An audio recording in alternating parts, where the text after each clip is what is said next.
I was working in an architecture firm right after I graduated in my with a Bachelor of Architecture degree. I was working for this professor who did this exhibition called Skin and Bones, comparing architecture and fashion industry. So I was very into fashion design, so I worked for her for a while before I went to graduate school. You would definitely find your first job. But I think it's the same thing for all of us. I think, for example, the first time I applied for YSA, I didn't get it.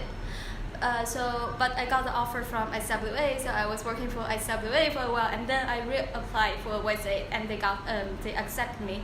So I think you just keep trying. If there's something you really want to go, maybe you won't be there for the first year, or maybe that won't be your first job, but that can be your second job, your third job, right? My first job as a landscape designer was when I was a student, when I was an undergraduate student. And I was really, really lucky to get hired, and I was able to work with a man named Richard Haig, and Rich was kind of famous in the area where I was going to school because he designed some projects, like one called Gasworks Park and another one called Bloedel Reserve. And he needed someone who could do CAD for him. And so I passed by a secretary who said, "Oh, Scott, you know CAD, right?" And I said, "Yeah, sure." And she said, "Rich Haig is in the office and he needs someone. You should go talk to him." And that was it. I was lucky. I learned a lot. I think that when you have some of your first jobs, they might be very good experiences, in certain ways enjoyable, but not necessarily something that you want to do forever. And so I worked for him for, I think, about a year and a half or 2 years. And part of what was really great about it is that at that time, he was quite old. He was in his 80s, and he was still working. But it was a small office. Literally, it was my boss, another landscape architect, and myself. And so it was a very intimate space. So I learned a lot, because back then I'd print out his emails, and he would write in pencil his reply, and then I would type his email. And so I learned a lot, because I learned about how he communicated with people and the words that he would use and that sort of thing. But you could probably imagine that after a couple of years of being in that type of space, I was ready for something different. So actually I went and I joined a relatively large architecture firm to have it be a total change of scenery. My first formal job was in Shanghai. At that time, the Earth Asia Design Group, many of you guys already know that it's called EADG. EADG at 2005 was just actually it was part of originally it's part of Yidao. I joined the EADG as a landscape planner and a designer.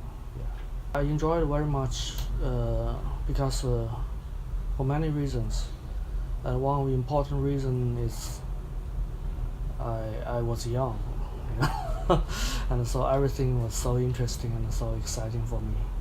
At that stage, many colleagues were at the early 30s or late 20s, so we were a very happy and a young team.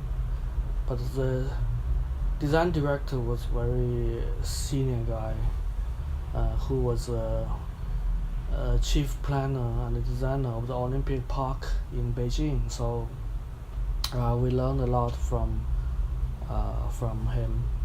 At that time, also, the market was very prosperous, and we got a lot of opportunities to do important projects, to take the responsibilities.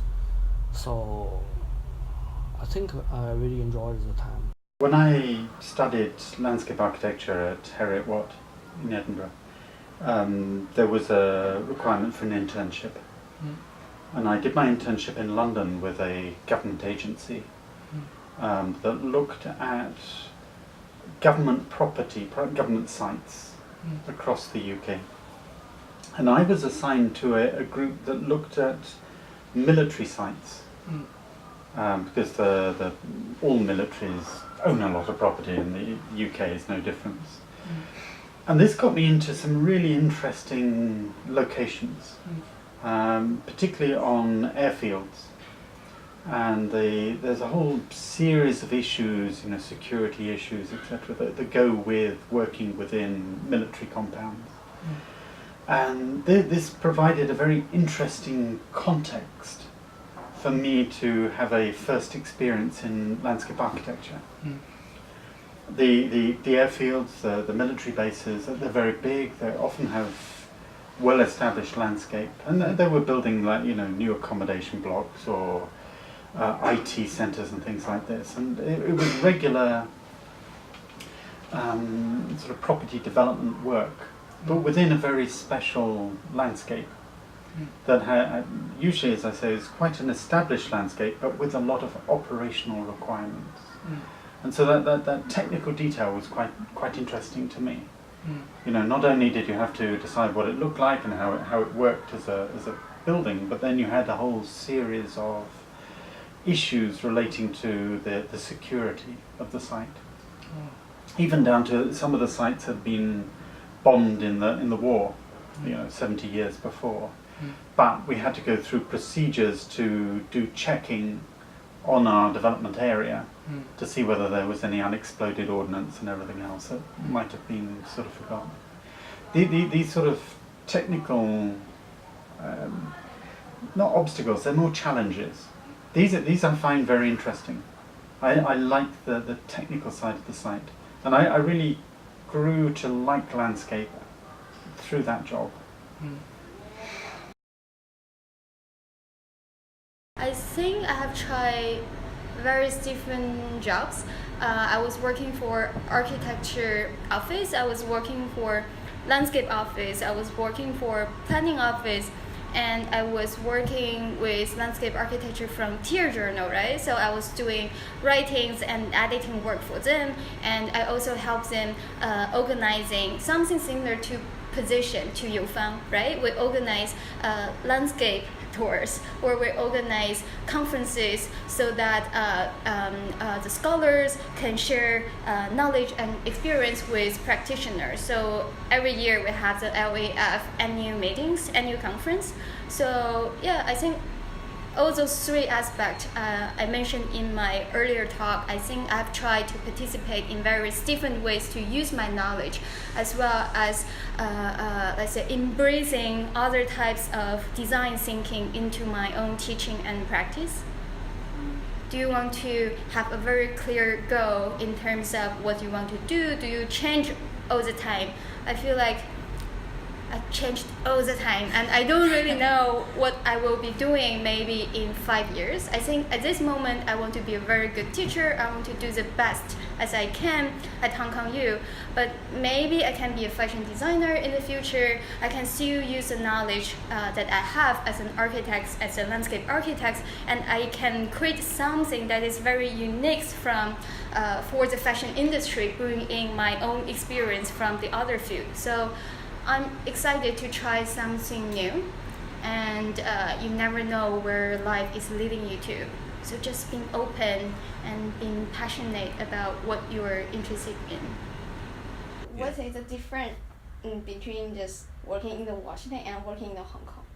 So, I've never worked as a professional in Hong Kong, but I did work in Shanghai for a couple years.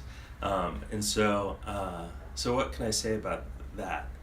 Well, in a way, the office that I helped kind of set up, so by the time I moved to Shanghai, I was working for a larger landscape firm called SWA. And I joined SWA really because I wanted to do work overseas. And at the time that I joined them, they didn't have any offices outside the US yet, but they told me, just be patient, we're going to open one in Shanghai. And so I had to wait a couple of years, but then they finally opened it. And when we went there, we tried to have it be as similar as the other SWA offices as possible, which I think was a noble goal, but the challenge was that we were in an environment that was very different. And so compared to other landscape or architecture design firms in other parts of China, what we were setting up was fundamentally very, very different. Just one example is that firm SWA is set up so that all the employees are part owners of a company. And so that changes a lot. Like, it's a really great incentive for people to stay a long time. But a lot of very junior people who are, you know, in mainland and they're just getting their career started, they're not thinking about trying to stay with their place long term.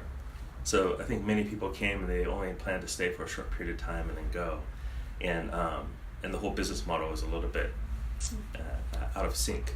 When I started my first proper job, straight out of university as a graduate, rather than as an intern, I wasn't terribly good landscape architect. I didn't graduate with a lot of skills. I wasn't terribly confident that I knew what I was doing. And I went to work for a very interesting engineering firm. And they weren't doing regular landscape work. They were doing a lot of environmental work. They were doing. I learnt to design bridges and do the aesthetic treatment of engineering structures, portal structures, you know, tunnels, everything. And this really opened my mind to the range of areas that a landscape architect can get into. And I stayed with them for 4 years, and I developed a real interest in areas that landscape architects don't commonly get involved in. So the environmental impact assessment work, the remediation of structures in the landscape. I was working on things like power stations, nuclear power stations. I'm not the best landscape architect here, so I accept what I'm given. So I started working on the roads and the power stations and the power lines and things like this. And I developed a real interest in this because it brings you into contact with a lot of very interesting people. And I've learned most of my landscape skills from ecologists or engineers or hydrologists, you know, all these related professions who are telling me about what they want to achieve. Rather than telling me that, you know, they're a better landscape architect than I am, they just want help. They just want me to work with them. And all the way through my career, I've really felt most comfortable working with people like engineers, and seeing how I can help them with their projects to make their projects a little less impact, a little bit more blending with the environment, or having a clear aesthetic. Rather than, I've never been that happy working in very competitive design teams. And so I ended up working on noise barriers and all sorts of things, which I feel have very big impact on the environment. You know, so when you're doing a set of noise barriers and they're, you know, tens of kilometers long, you can affect hundreds of thousands of people's lives.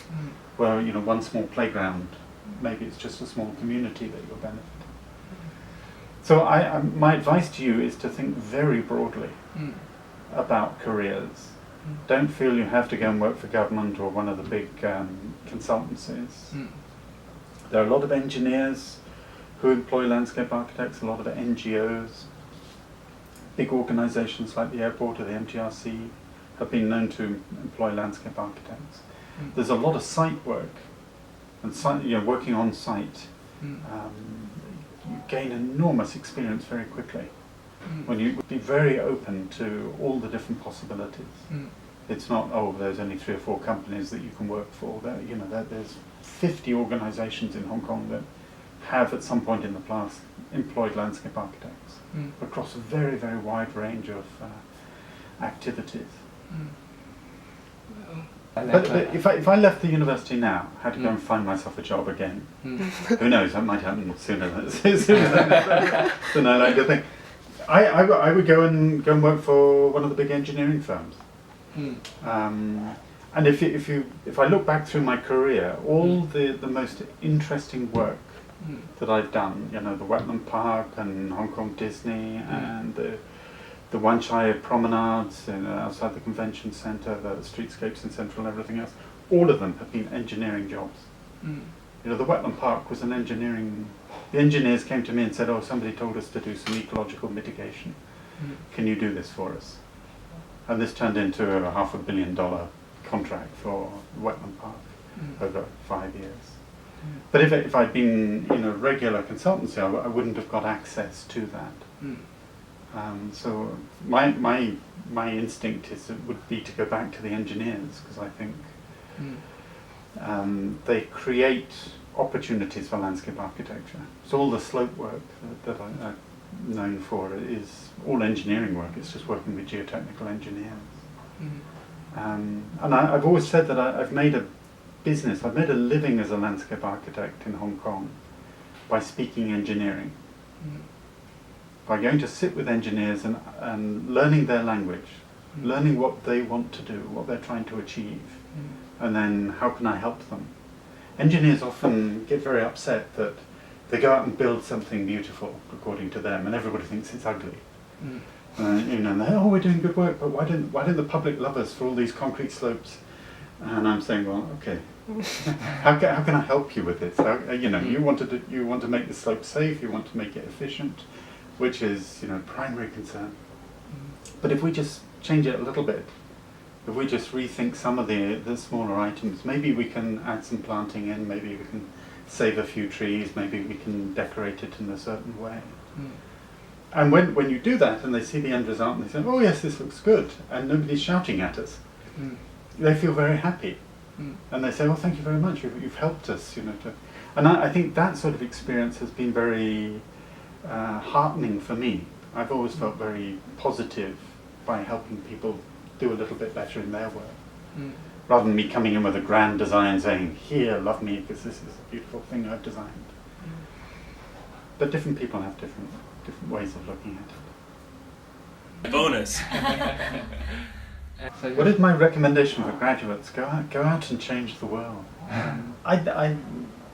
My thoughts for students leaving the programs here, going out to find first jobs, establish a career. My advice to them would be to not worry too much about the project. Worry or spend more time looking at who you're going to work with. Find somebody, find a team or a boss who you think you're going to learn from. Now, you'll change jobs several times during your career, and it doesn't really matter whether you're working on residential or environmental or theme parks or what have you. In the course of the next 20, 30 years, you'll work on all of it. What you need is an environment where you feel you're going to continue to learn. So that you leave the university with a set of skills, but then the application of those skills, how does that work in practice? And seeing some projects through. And it doesn't matter too much. No project lasts very long. So even if you're not terribly interested in this as a project, use it as a learning opportunity. And to work with people who you think are going to build and add to your knowledge and your skills and your understanding of landscape and the practice of landscape. So when you go to interview, you should do your homework beforehand. You should know about the company and what they've been working on, awards they've won and everything. But key question is, if I come and work at your firm, who will I be working with?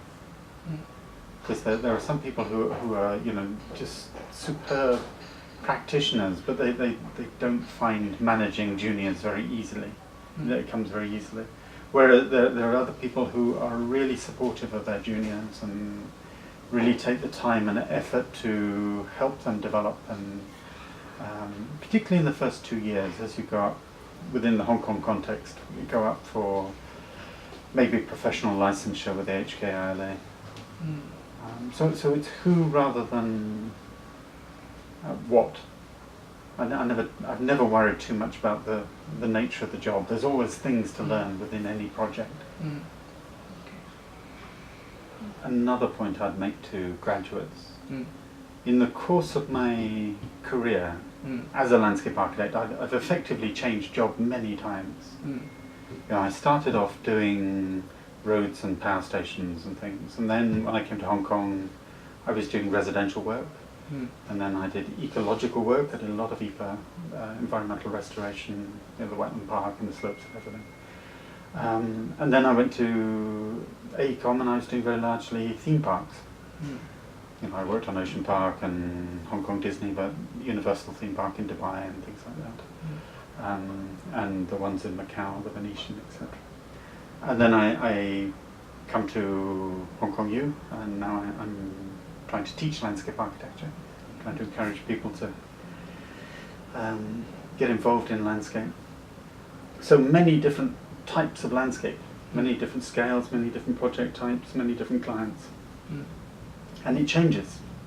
And one of the beauties of the profession is that you can change. Mm.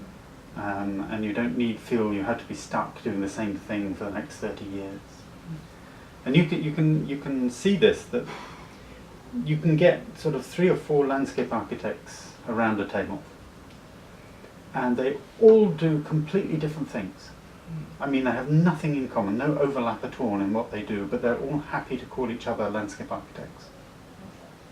You know, one may be a contractor. We've got some wonderful landscape architects who are contractors who go out and build things. Mm. Some that just write environmental reports or planning statements, or some that do small scale, high quality, you know, high end private gardens. Some who teach. You know, the variety is enormous. Mm. And you should be able to have a lot of choice in your career as to which way you go. Mm. As a new graduate, you just want to get a job. Make sure it's a job that gives you opportunities to learn. Mm. But once you get that job, then keep asking yourself a question: what is interesting? What do I want to do? Mm. I'm sat in this big office. If I could choose all the projects they're doing, which project would I like to do? Mm. Just because it's interesting to me. It's what I used to do. I used to wander around the office and say, "Oh, what are you doing? What are you doing?" And I find I'm really interested in this ecological restoration work. So I would go to the project manager and say, "Oh, I've got a bit of spare time," even though I didn't. I'd say, "Yeah, I'd be very interested to see if I can help." Mm. And as soon as people know that you're interested, Mm. you're more likely to get drawn into their team and start working on their work and do less of the stuff that you find tedious. Mm. So you can help shape your own career. Mm. You can be active in shaping. You don't have to wait for somebody to give you the right job. Mm. You can make it. Mm. And I see many people doing that. I think I don't call it tip or any successful experience. I just want to share some, my feelings and experiences. That I think the research part is really important, and the thing made me stand out or become more outstanding than other colleagues is I spend a lot of time to do the research before I really start to draw the sketches, or I made a layout or sections or facade design. And I need to read a lot of books and papers and conduct a lot of case studies before I really start to think about design solutions. And that contributed a lot to my difference from other people. The second is, I think, say that the motivation is important. No matter in what period of time, in the beginning of 2000s, it's different from now, right? So the situation has changed a lot. But the motivation is something belongs to yourself, So if you have the motivation to be excellent, then you have the power and the patience to pursue a lot. So if your boss paid you like $5,000 or $20,000 or $40,000, that means that it approximately equals your value at that point of time. But it doesn't mean you have to work like similar, equal amount of times or hours to match your salary. For example, if people pay you $10,000, you just work for 40 hours. But you need imagine your future. You need to invest your time and energy to think about how about in the future I need to open my own studio. What kind of knowledge and skills I need to learn before I really start to do that. Then your motivation could be different, right? And also, some people think, okay, I'm just designer. I just do my work, but you need to have the motivation to know people, to develop your network, and to use any opportunity to develop your pave the way for your future. So that demands you a lot of energy and time. So I think the motivation is really, really important driver for you. Don't calculate too much.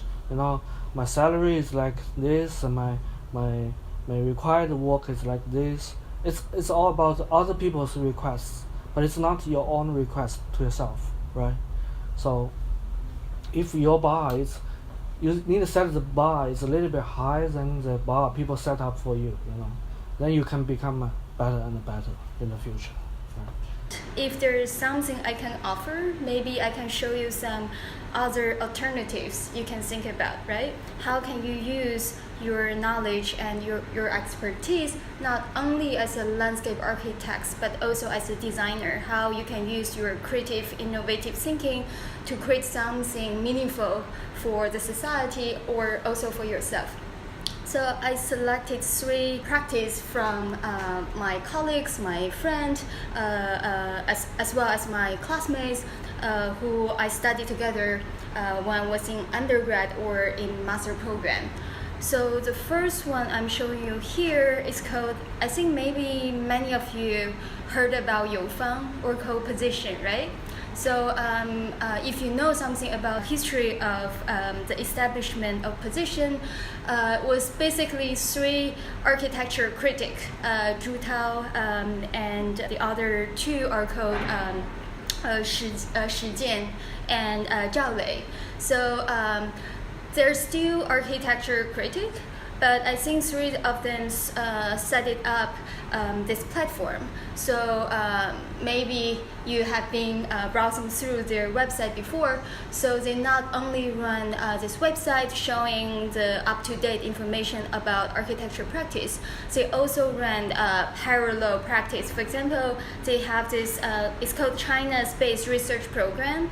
It's a research-related platform. You can apply for fundings, you can share your research with the other architects or designers. And another brand and their position is called Architravel.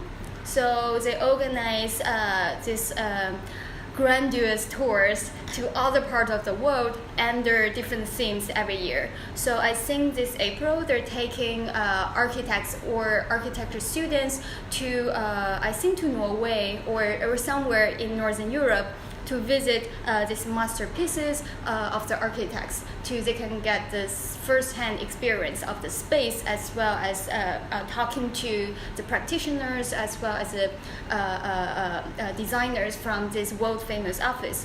So I would say that is another option aside from being a designer or being a teacher. You can also be a facilitator, right? You can set up this platform for people to exchange their knowledge, and you can organize all these educational tours or programs. So it doesn't have to be a teacher that is teaching in a university or in a college. It can also be other forms of knowledge sharing platform and institution.